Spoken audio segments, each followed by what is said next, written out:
Karakory gomna. Tsy justement o le nandeha te. Mba maredy tsy? Ranankory.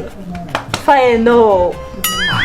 Andro midi jiaby mandeha mandalo an-tragnonao. Midi fa takaragny ola mba amboary raha zegny fô setroko manafinao zegny. Ratsy zalahy ro tiako. Alany koa Roma zava alany koa ni tegna mety aminahy mba aloha tsy? Anao reka mba kareky setroko zegny. Ratsy bokeraty ndre de la sarotra miagna vahiny. Aloha fa nikôkaiky votrika analoha fô hoaniko fa zegny niany. Fampitsipika reky. Amiako ndraiky anao fa helihely zegny koa. Aloha izy aminao tsisy problème tsy kaniany fagnariko fa miraty fa za tsy raha diako aminao fa raha teo ka tsy tafaboaka alifasy malo fa tsy tafamavarite zany niany. Ja, eu koa ndraiky anao. Mana fô raha magnatsoky mbola miterasaigna amin'olo ka ro ariva mbola aky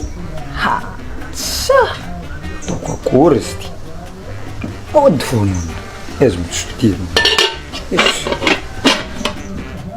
raha antiogona fa ndraiky raha atao mifagnanavagna aly bolongambara atao bebe na somarelihelo pare fô mba ampanao ndraiky izy tyke se allo kazavagna tsy miampy ampy za izy ambesa ndraiky za avoko hevitriny ndraiky anao ambesa ambesa sao zegny boaka mampampanao iny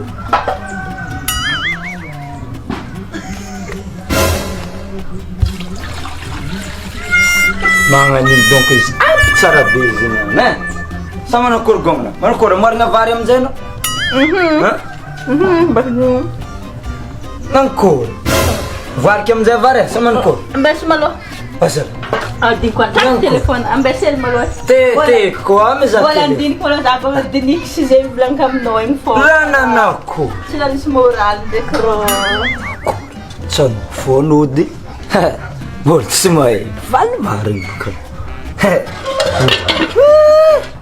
hoaniky amizay aniny raha fa raha ela magnantio na io ke perte zany andratra io ke kory anao zegny gota amy magnaraka koa ezototominazy